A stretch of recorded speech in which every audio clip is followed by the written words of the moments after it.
Hoy vamos a adentrarnos en un documento que es, más que un manual, una guía de supervivencia. Totalmente. Se titula Lecciones de un trader de éxito, pero la verdad es que podría llamarse El camino del operador.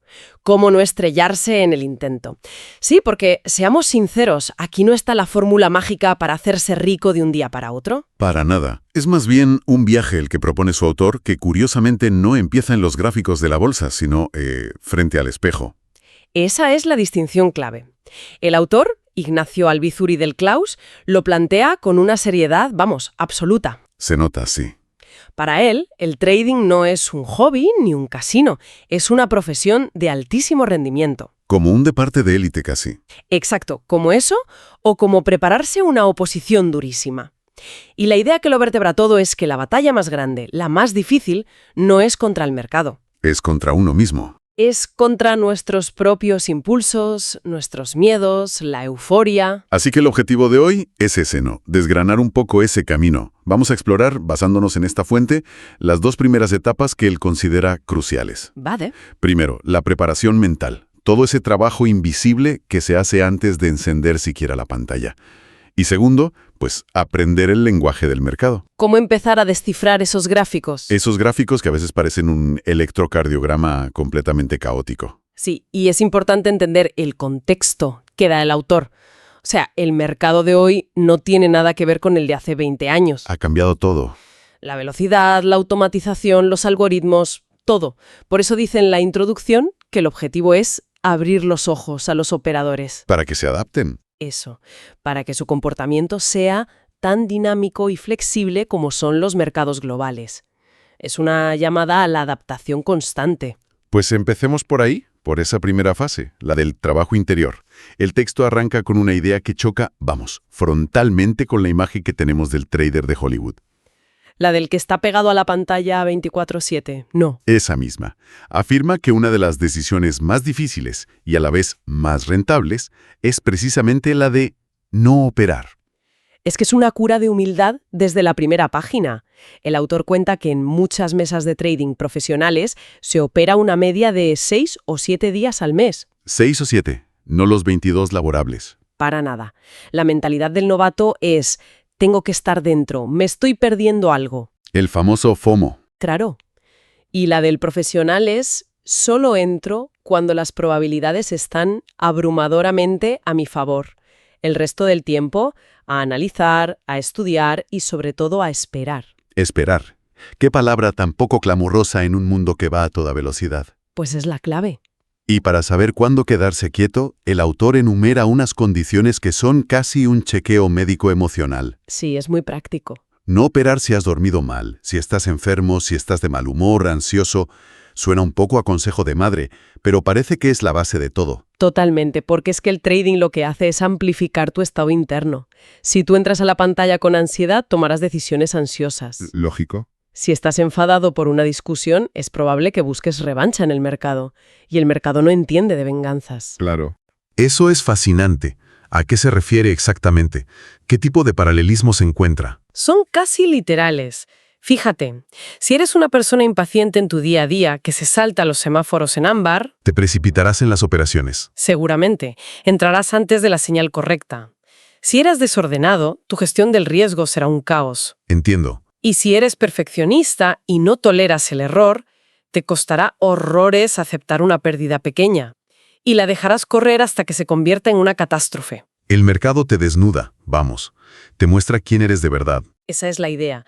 No puedes fingir ser disciplinado 5 horas al día si no lo eres las otras 19. Y esto me lleva a una de las reglas de oro que menciona el texto para combatir esos impulsos. Cuanto más se opera, más se pierde. Ataca directamente a lo que se conoce como overtrading. El overtrading es el enemigo silencioso. Es esa compulsión por operar, a menudo después de una pérdida, con la idea de voy a recuperar lo que es mío. La venganza. Es una trampa psicológica clásica, la falacia del jugador.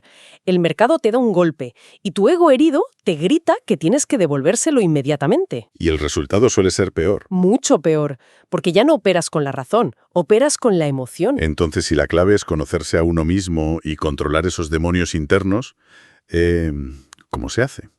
¿Cómo se pasa de la teoría a la práctica? Aquí, el documento introduce la herramienta que considera más importante para un trader, más incluso que cualquier indicador técnico: ¿Ah, sí? el diario de trading. Y ojo, hay que entenderlo bien. No es un simple apunte contable de he ganado X o he perdido Y. Claro, me imagino que al principio puede parecer una tarea administrativa un poco tediosa. ¿Qué es lo que lo convierte en algo tan crucial? Pues que no es un diario de resultados, es un diario de comportamientos. Ah, El ejemplo que da es una tabla de Excel muy detallada. Para cada operación, no solo anotas el activo y el precio, sino que te obligas a responder preguntas incómodas. del tipo... ¿Mi entrada fue paciente siguiendo el plan o fue impulsiva? ¿La gestión del riesgo fue la correcta? ¿Moví el stop de pérdidas por miedo? Y lo más importante, ¿qué sentía antes, durante y después? ¿Euforia, miedo, frustración? Exacto. Estás construyendo una base de datos de tus propios fallos psicológicos para poder, digamos, operar contra ti mismo. Esa es la definición perfecta. Te conviertes en un detective de tus propios patrones de autosabotaje. Qué bueno. El autor cuenta que un operador con el que trabajó descubrió, gracias al diario, que el 90% de sus pérdidas ocurrían los viernes por la tarde. ¿Y por qué? La razón era que estaba mentalmente agotado, ansioso por terminar la semana y forzaba operaciones que no existían. Sin ese diario, habría seguido culpando a la mala suerte. O al mercado. Claro, el objetivo final es llegar a un estado casi zen, donde una pérdida no te hunde en la ira y una ganancia no te dispara una euforia peligrosa. Y esto me conecta directamente con otro tema: las cuentas de demostración, las cuentas demo. Uf, sí. Mucha gente cree que si gana dinero con dinero de mentira, pues ya está lista para el mundo real. Pero el texto es bastante demoledor con esta idea. Es que es una de las grandes mentiras del sector. Ganar en una cuenta demo no garantiza absolutamente nada. ¿Por qué? ¿Cuál es la diferencia? El componente psicológico. El autor usa una analogía brillante. Es como jugar una partida de póker con fichas de plástico y jugar la misma partida apostando los ahorros de tu vida. Claro, no es lo mismo. Las cartas son las mismas, las reglas son las mismas, pero la presión, el temblor en la mano, la duda, lo cambia todo. En la demo no hay miedo, y el trading real es, en gran medida, la gestión del miedo. Entonces, son inútiles. Deberíamos saltarnos esa fase. No, inútiles no son, pero hay que entender su propósito real. No sirven para validar tu estrategia o para demostrar que eres un genio, sin riesgo de cometer un error tonto que te cueste dinero. Vale, la parte mecánica. Y segundo, para empezar a construir la disciplina. El autor insiste, para que una demo sirva de algo, tienes que tratarla como si fuera dinero real, con el mismo rigor. Con el mismo capital que planeas usar y llevando el diario de trading. Es el gimnasio del trader, no el campeonato. Entendido. Es la fase en la que aprendes a manejar las herramientas y, sobre todo, a ti mismo. Vale, pues una vez que hemos hecho todo este trabajo interior, que hemos construido esa fortaleza mental, el siguiente paso es mirar hacia afuera. Exacto. Y eso nos lleva a la segunda gran parte del documento: aprender a leer el mapa del mercado. Aquí entramos en el mundo del análisis técnico. Justo. Una vez que tienes la mente en orden, el siguiente paso es entender a qué te enfrentas. Y el análisis técnico es básicamente el intento de encontrar patrones, orden y lógica en los movimientos del precio. Que no es poco. No, no lo es. El texto lo divide en dos grandes ramas. Por un lado, el chartismo, que es el análisis de figuras visuales en los gráficos, casi como buscar constelaciones. Vale. Y por otro, el análisis cuantitativo, que se basa en indicadores matemáticos derivados del precio y el volumen. Lo interesante es que el autor no parece tomar partido por uno u otro. No dice, esto es lo bueno y lo demás no sirve. Correcto, aboga por una combinación inteligente. De hecho, cita una frase que lo resume muy bien. El análisis técnico sirve para determinar niveles y el análisis fundamental para determinar dirección. O sea, los gráficos para el dónde actuar. Puntos de compra o venta, sí. Y lo fundamental, las noticias y demás, para el hacia dónde es más probable que se mueva el mercado. Exacto, la visión a largo plazo. Empecemos por el chartismo, que es lo más visual.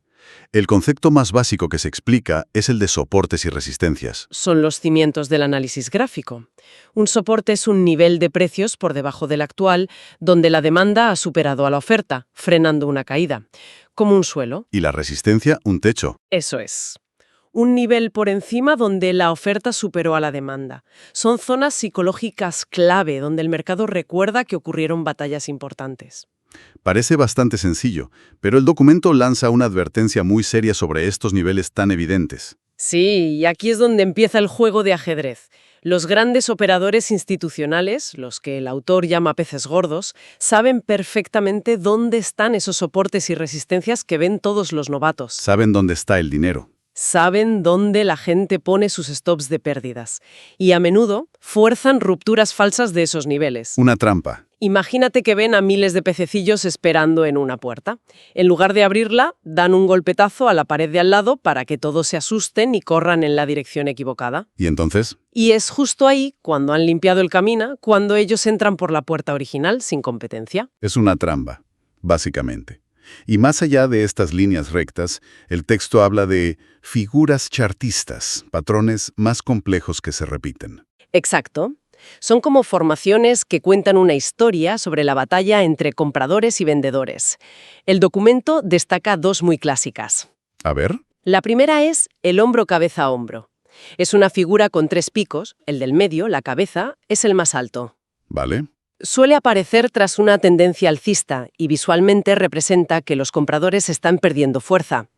El segundo intento de hacer un nuevo máximo, el segundo hombro, ya no tiene la potencia del anterior. Es una señal de agotamiento. Que puede anticipar una caída. Eso es. ¿Y la segunda figura? El doble techo o doble suelo. La lógica es muy similar. El precio sube hasta un máximo, retrocede y vuelve a intentar superar ese mismo máximo, pero no lo consigue. Fallo. Ese fracaso en el segundo intento es una señal muy potente de que los vendedores han tomado el control en ese nivel. Es como si un boxeador lanzara su mejor golpe dos veces y el oponente ni se inmutara. Sugiere que la fuerza se ha acabado. Entiendo, son patrones que visualizan un cambio en la psicología de la masa. Y hablando de patrones, aquí el documento introduce un concepto que a muchos les suena casi a esoterismo: Fibonacci. Sí. Lo conecta con la naturaleza, con el arte de Da Vinci. ¿Cómo algo tan antiguo y aparentemente ajeno puede aplicarse a los mercados financieros? Es una pregunta lógica, y el texto lo aborda bien. La idea de fondo es que los mercados, al ser un sistema impulsado por la psicología humana colectiva, se mueven en patrones y ritmos que no son del todo aleatorios. Como en otros sistemas naturales. Justo.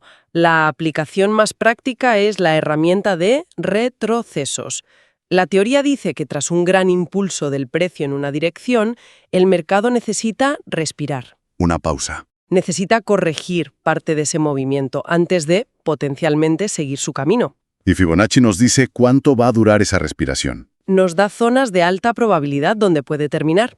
Esos retrocesos tienden a frenarse en niveles derivados de la secuencia de Fibonacci, principalmente el 38,2, el 50 y el 61,8% del impulso original. No es una bola de cristal. Para nada, pero es una herramienta increíblemente útil para medir el pulso del mercado y encontrar puntos lógicos para unirse a una tendencia. Vale, y esto nos lleva a la que parece ser la técnica más avanzada que se menciona en el texto, el Harmonic Trading, o trading armónico, Así es. que combina todo lo anterior. El Harmonic Trading es la evolución del chartismo clásico.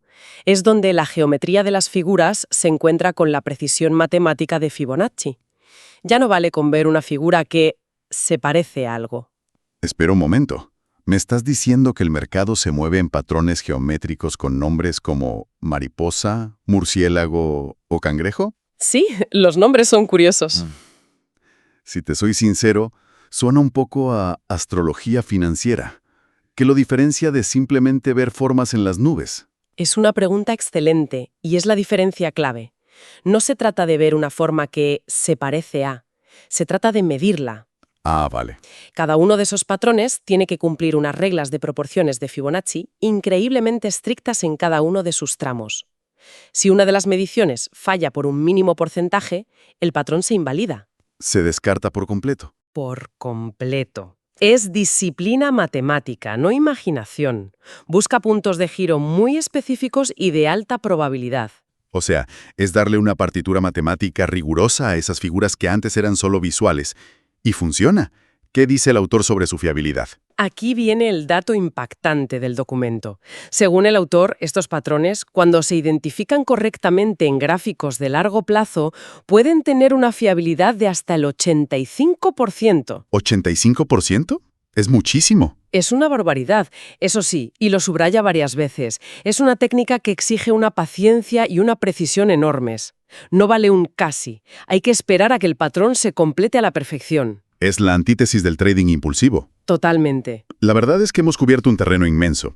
Si tuviéramos que destilar las lecciones de este documento, parece que el éxito en el trading es una dualidad. Sí. Por un lado, necesitas ser una especie de monje guerrero con una disciplina personal férrea y un autoconocimiento profundo para no ser tu peor enemigo. Y por otro lado, necesitas ser un descifrador de códigos, un analista capaz de leer ese lenguaje visual y matemático que el mercado escribe cada día. Ya sea con figuras simples o con esas complejas estructuras armónicas. Exacto. Me quedo con una reflexión del autor que me parece de una honestidad brutal y que resume la montaña rusa de esta profesión. Dice, hay días en los que soy Warren Buffett y otros días como Jerome Kerviel, el trader que causó pérdidas millonarias, sí. Me encanta esa dualidad. En un momento te sientes el rey del mundo y al siguiente el responsable de un desastre. Refleja la humildad que el texto exige desde el principio. Absolutamente. Y para cerrar, el documento insiste en una idea final. El mercado es un organismo vivo que muta constantemente. No es estático. Nunca. Lo hace, en parte, para eliminar las ineficiencias y los patrones que los traders explotan.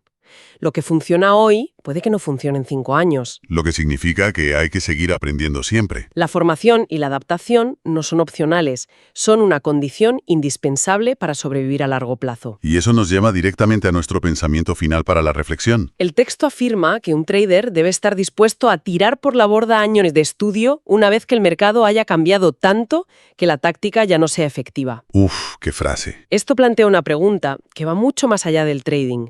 En un mundo que cambia a una velocidad sin precedentes en todos los campos, ¿cuál es el verdadero valor del conocimiento? ¿Es la maestría profunda en un sistema concreto o es más bien la flexibilidad mental para desaprender lo que ya no sirve y adaptarse continuamente a lo nuevo?